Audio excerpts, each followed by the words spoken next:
Have you ever wondered how to create a breathtaking nighttime scene that has glowing, magical, and luminous lights?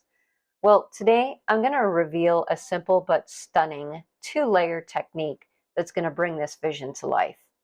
The secret? It's all about glazing. I'm Nicole, and in this step-by-step tutorial, I'm going to guide you through every detail to help you master this enchanting effect. Let's dive right in. So continuing with the mystical theme, I had a cool idea for doing a dragonfly. So I traced the dragonfly on this piece of paper, and I'm going to do a very mystical background. I want my dragonfly to stick out from the dark background, and he's going to be painted with the same colors. So in order to mask him, so that I could work on the background first, I am using this temporary adhesive paper. It comes in a big roll like this, and it has a sticky side. So what I did was I just traced that same dragonfly on the temporary adhesive paper.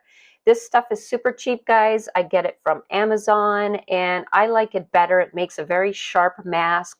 No blobby masking fluid involved. It just goes so much more smoothly. So for big areas, I do love using this paper, and masking fluid only for small details. So I traced the dragonfly. I cut out the dragonfly, and now I'm just going to get this started here to peel off the paper. It's a little tricky sometimes to get it started, but it'll come. I'm going to match up my pencil lines and stick them on.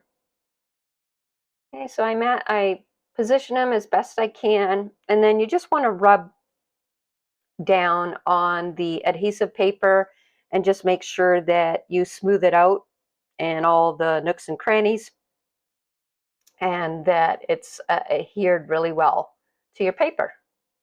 And that's it. You don't have to wait for it to dry. There's no wait time. So we could go right into doing the background. So I am going to be using a lot of water, and therefore I am going to tape down the edges here of my paper. Now I'm also going to use this same masking fluid that I've been using, like the one I used on the dandelions, and I will be making dots in the background. So I am going for some more cool Avatar-inspired lights and luminosity. I just love those movies. The scenes were just so magical with the luminescent lights, and it was just so gorgeous. And that is my plan for the background. These are the colors that I'm going to use for the background. I have a bright rose or ochre will work really good too. I have my Aussie red gold, ultramarine, marine blue, and peacock green. Okay, these are just gorgeous jewel tone colors, as you can see from my little swatch here. So now we're going to wet the background really, really well. So this background is actually going to be done in a couple of stages. We have to put down all the bright colors first. And don't be alarmed, guys, because this first layer is pretty psychedelic loud colors. And we will be putting a glaze over top of that, a darker glaze, so that it looks like a nighttime scene, but with those bright colors shining through. At least that is my plan. So let's see how it works out. And notice I am taking my time. You do want to get the background nice and wet. Your page should actually start buckling like mine is. So you know that you're going to have a lot of time to add your colors because your paper is so saturated. Now, because I have a lot of moisture on my paper, notice that the colors I have are just lightly wet in my palette. They're not like sopping juicy wet. They're like a cream consistency. And my paper is so wet that even with this cream consistency, I'm getting only a very light glaze of color here. So I actually have to work hard at getting thicker consistency of paints here to get that vibrancy that I'm looking for. Now, I did get this idea from just browsing around pictures, artwork of dragonflies. And with the success of my dandelion video and that luminoscent background, it kind of inspired me to try this. So there is no reference photo. You could just find a dragonfly to trace out or to sketch out, whichever you want, and then just go about doing this luminoscent background. Okay, so I grabbed in my blue, putting it over top the pink, and it's making this beautiful purple. I have cool blues and warm blues. I'm using both to add some interest to the background. And I know it looks like a hot mess right now, folks, but trust the process. I know it looks really ugly, but bear with me. It will come together. You'll see. Kind of looks like a 4-year-old just is doing this coloring all over this paper. But so tip for you, once I was done with the dark colors, I have to make sure that I really rinse out my brush well when I go back to my light colors. As my paper is drying, I'm having more success at getting more brilliant colors. Notice that they're really nice and bright now, which is what I want. So I'm working hard at getting more pigment, less water. So I kind of thought maybe a little splish splash of the pink colors around. I just kind of trying out different things as I'm painting, whatever inspires you. You could also charge in colors, which I do that as well when you're dropping in big blobs of paint in an area to add a different color. Okay, and notice the charging, all you're doing is picking up a nice juicy amount of paint and dabbing it in. The paper is drying, and so when you add that extra moisture, it's going to spread a little bit in these tiny little blooms, but it's going to have that nice concentration of pigment. So another thing that I kind of thought would be a cool effect is tiny little blooms that adds a lot of texture and a lot of atmosphere to the background. So just before your paper dries, it should be slightly glistening. Like you could notice right now that my paper is wet because you can see that it is wet. That is the perfect time. You don't want it sopping wet, but you want that glistening to still be there. And then all I'm doing is flicking water from my fingers. I just dip my hand in the bucket and I flick water onto the paper. And notice all these beautiful little tiny blooms that it makes. And how pretty is that? From here, we do have to wait and let this whole thing dry. So once your painting is all dry, here I go with my little dots here.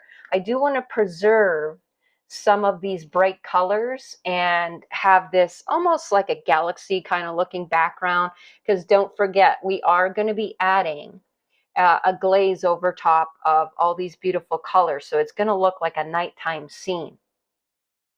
I do want to add quite a few dots here, and I'm just going to speed this up. You don't have to watch me do this part. It's quite boring.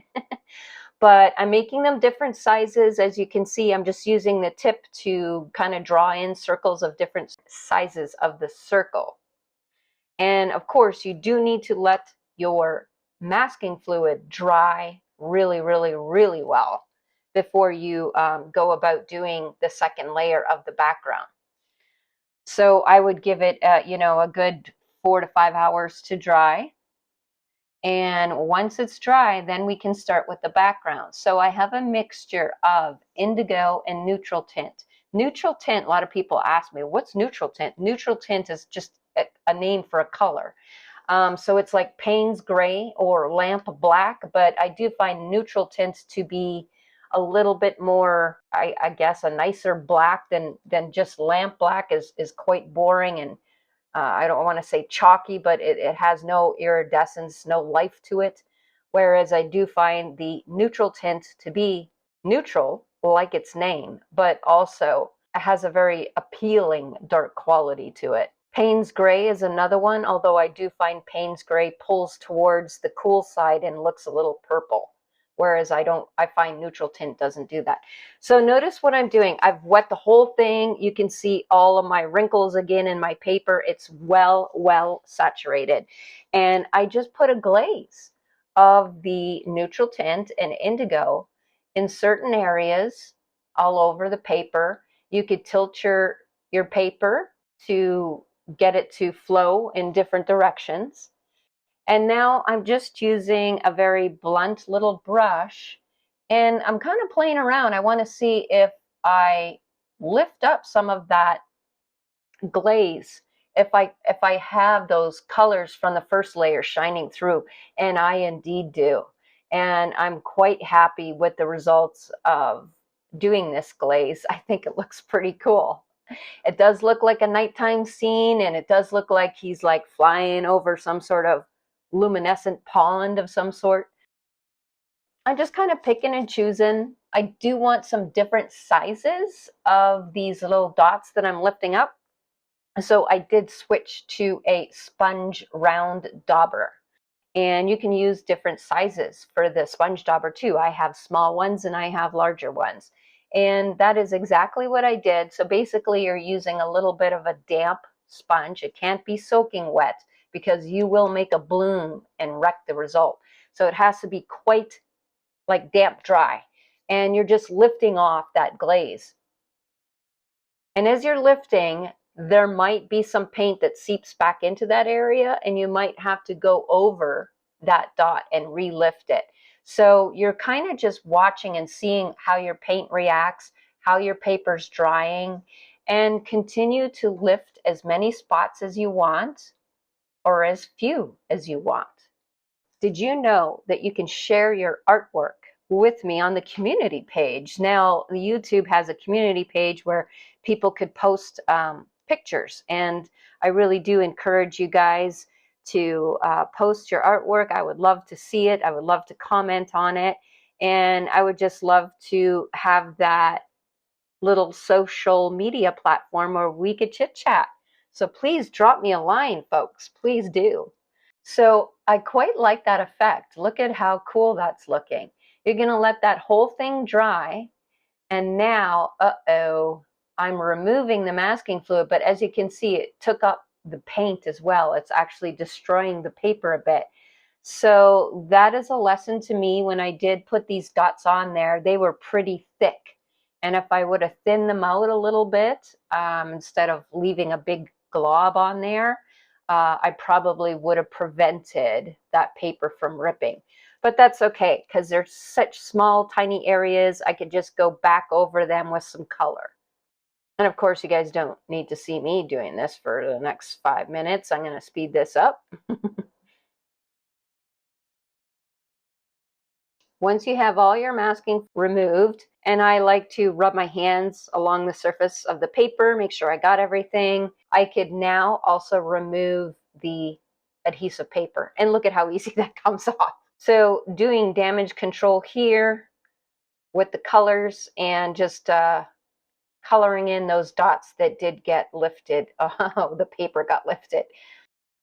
Okay, so that is it, folks, for the background. So it's a 2-layer background. It looks gorgeous. You're going to let all your little spots dry. Make sure it's nice and dry before we start the wings. Now, if you're right-handed, you'll probably want to work on the other side. But because I'm left-handed, I'm starting with these sets of wings here. And I'm going to do the same thing using the same colors, wet on wet, so that they blend in nicely. But I'm not going to have that glaze over the whole thing.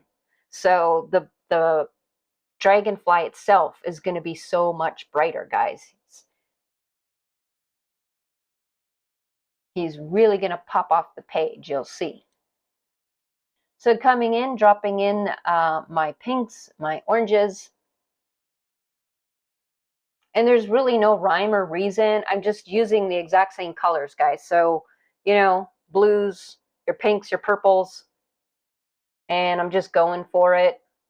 Kind of like where the oranges and pinks are towards the middle of the composition, I'm sort of doing the same thing with the dragonfly.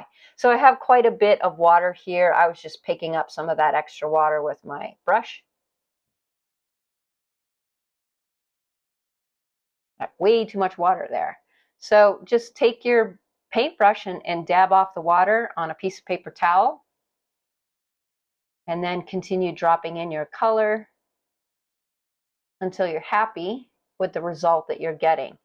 Now I will have some shadows, some areas where I do have that darker indigo blue. So I'm kind of shaping the wings a little bit with that. You can see that they're shiny, so I know that my paper is still wet.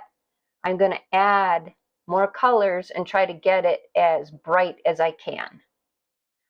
And to do that, I need more pigment, less water in my brush. So a pretty dry mixture. Notice that my colors in my palette are not super juicy. They're pretty dry. So with that set done, I'm going to move down and work on another wing. Concentrating those oranges and pinks right where they are in the background.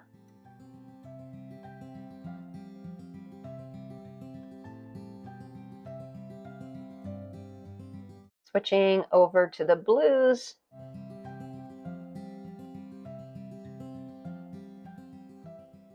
So adding in the darkest indigo blue, kind of outlining some of the patterns and details in the wing.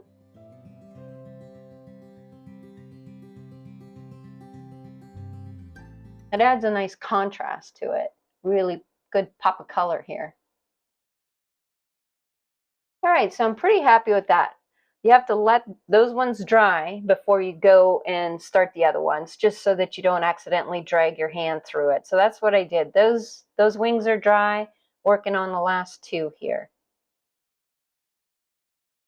Coming in with the marine blue this time, and then a cool blue, kind of mixing those together.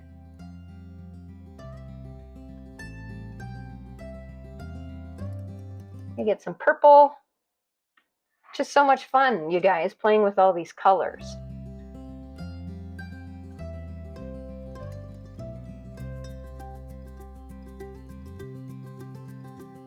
Okay, and then of course my nice, beautiful, punchy orange.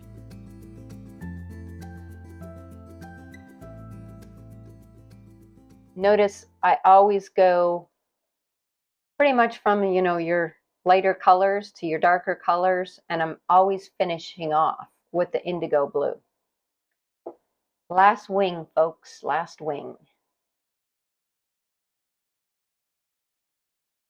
And you're just continuing to work this in the same manner. Wetting it first, coming in with your light colors, then your darker colors.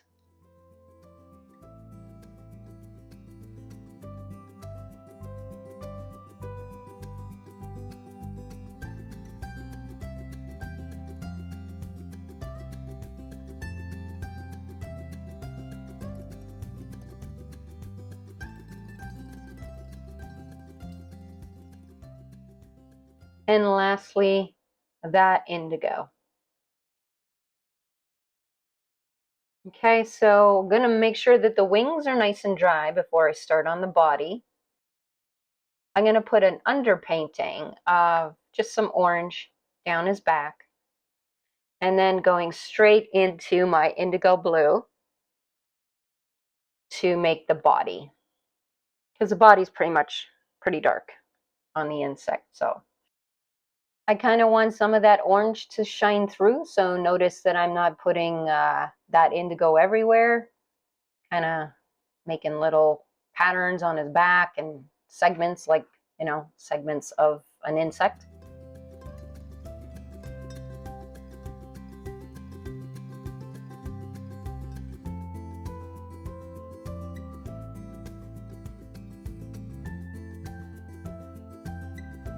Just getting his body nice and dark so it kind of sticks out from the background a bit.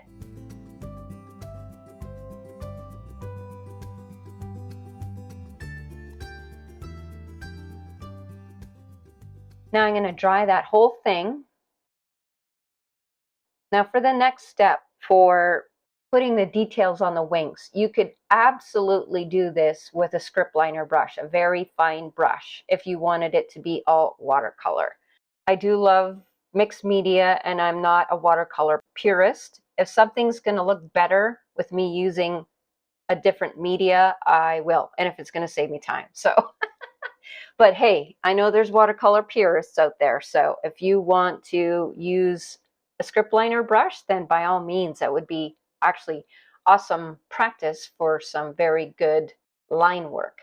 But I opted for some very fine tip pens, and I'm just making lines and just kind of making random designs. And of course, this is going to take a while, and I'm just going to speed this up because I'm sure you guys don't want to watch me drawing lines. Like, I can't think of anything more boring.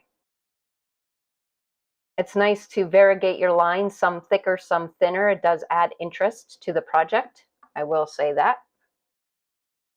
Okay, so what I do to one side, I'm going to do to the other side. So we're going to get all of those lines in there.